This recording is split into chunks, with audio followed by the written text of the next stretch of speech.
Yeah, you. I'm down here busting my ass while you sit on yours, watching me jump around? How is that fair? Deadpool. You're listening to Writing Roots, brought to you by Aspen House Publishing. Welcome to Writing Roots. I'm Lee Hull. And I'm Lee Esses. And today's episode is one we could probably do at least a full series on, but we couldn't cover how readers read without addressing the epic fourth wall.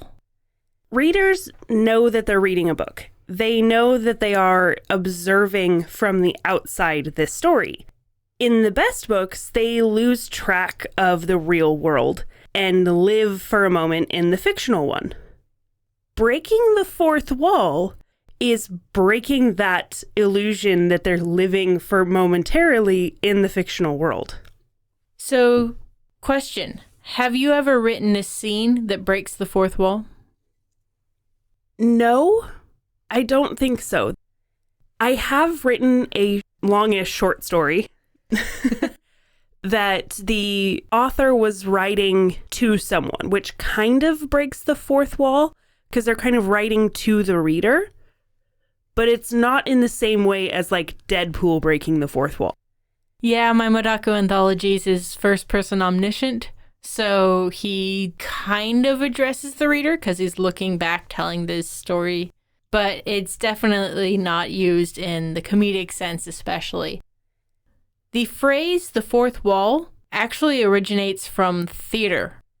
So when you have a set of a room that all of the characters are sitting around in, gossiping, sipping tea, whatever, we have 3 walls on the set, but the fourth wall is actually invisible. That's what separates the players from the audience. As the person on stage, you're supposed to basically pretend that wall exists. There's a lot of plays where they'll like look off into the distance and see, mountains or something like that. And they're like, look, that way, over yonder.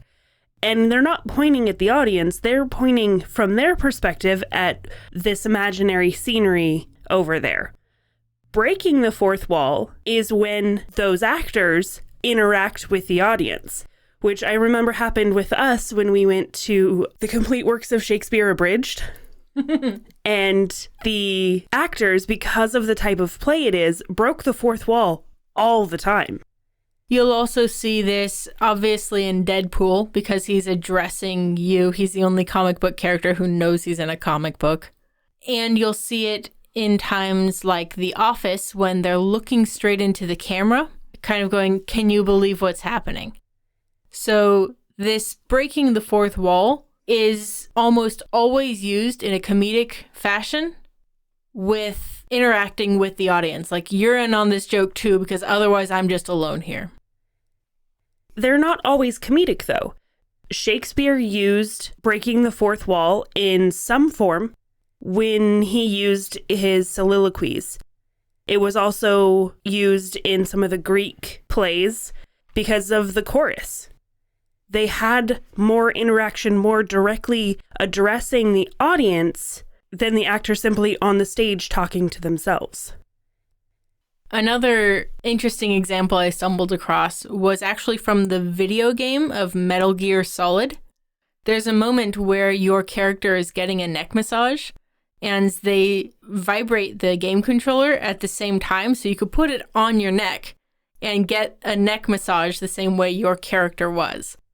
That's kind of breaking a fourth wall in a reverse direction, but it was still an interesting example of how you can take your story beyond the bounds of the book and include your audience in the experience. There are different levels to which you can break the fourth wall. There's the Deadpool, but then there's in The Office where it's kind of a documentary setting, so they're addressing the audience but also not. So the first level is kind of a medium awareness. This is when the characters are aware that they're part of a story, but they aren't necessarily aware of you, the audience.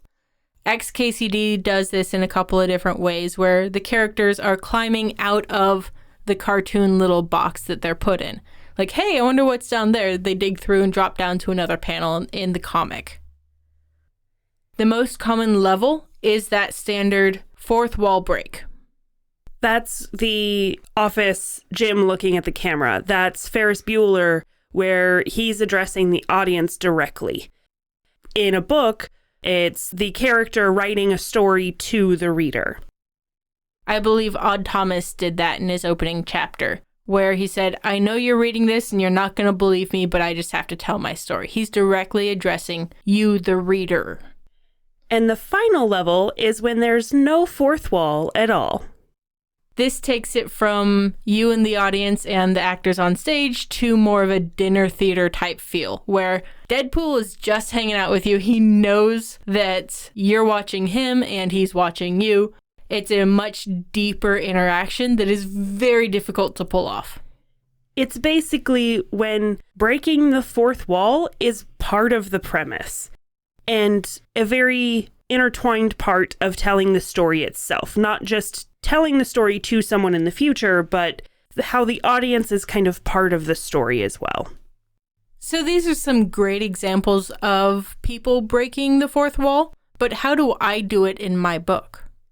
The simplest way is to write in second person. It's that you are writing a story to the reader, and you can imagine a specific reader, like in Dracula, where those are letters written about his experiences to someone specific in the story, but they're written in such a way that it's kind of to the audience.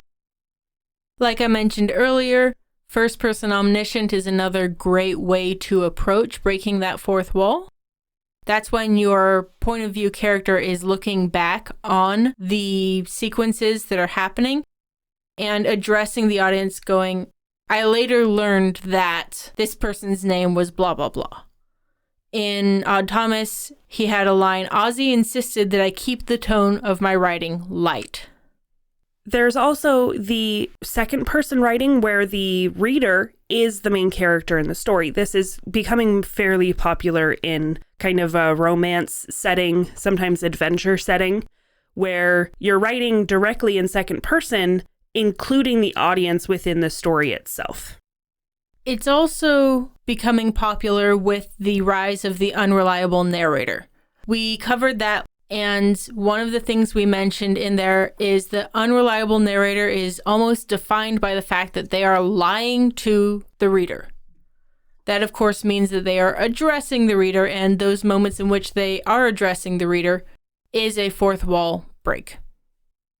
And if you're looking for the occasional place to put it, like if you don't want your whole story to be based around breaking the fourth wall, you can do this most often at the beginning of the story and the end of the story, where you are starting to lull the readers in and you're setting a scene and talking to the reader. So if you think kind of like a Princess Bride effect, where it's a story within a story, that's the sort of setting you're creating by doing this bookended breaking of the fourth wall. And the exception there would be if you're using the breaking of the fourth wall for comedic effect, like you do in The Office or you do in Deadpool. Overall, fourth wall it's a difficult thing to try breaking because you don't want to burst that suspension of disbelief. So if you're going to include it in a story, you do need to include it more than once. You need to make it part of the story. Either make it a Deadpool level where the character knows that they're in a story, or you make sure you use that book ending where it's talking to the reader. You just have to be aware that you're doing it. The danger here is when you accidentally break the fourth wall. Accidentally breaking the fourth wall rips the reader right out of the story. It's out of place. It's weird. These are especially the times when your editor will go, take out the word you. I know it feels right because it's conversational, but that drops the reader out of the story. You're accidentally breaking that fourth wall. If you break that fourth wall, do it with intention. Let it serve your story and let it serve you. And the best way you can always do that is to write selfishly. If you have a question or comment for our hosts or a topic you'd like us to cover, send us an email at writingroots@aspenhousepublishing.com or find us on Facebook by searching for Aspen House Publishing.